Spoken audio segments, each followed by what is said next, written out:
such an important part of our climate conversation, with each tree drawing in 50 pounds of CO2 each year. WBZ meteorologist Jacob Wyckoff, he spoke with a youth climate activist from Uganda who turned a simple challenge into a life-changing movement.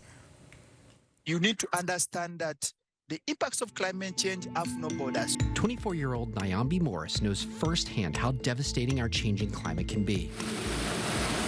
I am a climate migrant. Back in 2008, there was flash flooding that occurred in eastern Uganda. The floods displaced 400 people, his family among them. We lost a home and a farm. So when we came to Kampala, things became extremely difficult to an extent that my dad had to leave us. He disappeared, he abandoned us and left me with a single mom of 3. So since then, life has been extremely difficult. But Nyombi turned adversity into ambition, hitting the streets to demand climate action. I realized that maybe I can do something, but it wasn't easy to go to street. It wasn't easy to join them. I was nervous. You found a calling to do that. These days, Nyombi hits the streets in a different way, visiting schools across the country. We have a mission of reaching over 1.2 million young people. And the mission here is to equip, educate, and empower them with knowledge concerning climate change. Our main focus is to make sure we bring more young people in this fight. And his latest endeavor of greening up Uganda by planting trees started with a challenge. I'm going to hand over these trees to put actions to words. I used to go join different people. We could plant and plant and plant. So for me, I was counting that at least here, today we planted this and I planted this. Today we planted this and planted this. So I realized that it was becoming addiction. A fixation on forest may be an understatement. Nyombi's group has planted over 50,000 trees, with him personally planting about 22,000. What does that mean to you to put that into the ground, to see it start to grow? I mean, what feeling does that give you?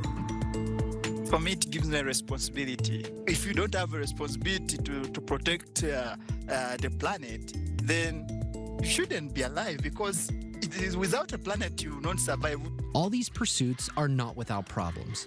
In 2021, Nyombi was detained by police. His phone was confiscated and he was beaten. Here, speaking the truth can lead you to be arrested, kidnapped, disappear, killed. But in other countries, you have that freedom. So use it knowing that you are standing for those that can't stand. What do we want? Climate action! When we are to solve this global crisis, we need to come together, we need to listen to each other, we need to respect each other without excluding the conversation. It may be me speaking, but it doesn't mean what I'm talking about is not happening in your country. Nyombi tells me that our changing climate is no longer just an environmental issue. It's an economic issue, social justice issue, even human rights issue. Standing up here in Massachusetts means speaking out for everyone around the globe.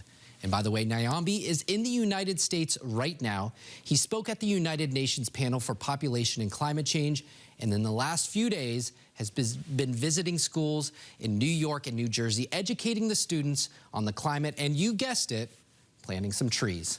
Nyombi Morris turning into Uganda's Johnny Appleseed. In the studio, Jacob Wyckoff, WBZ News. This story is an amazing reminder that we each have a part to play when it comes to saving and preserving our earth. And when he said 22,000 trees, right? An incredible impact to the environment.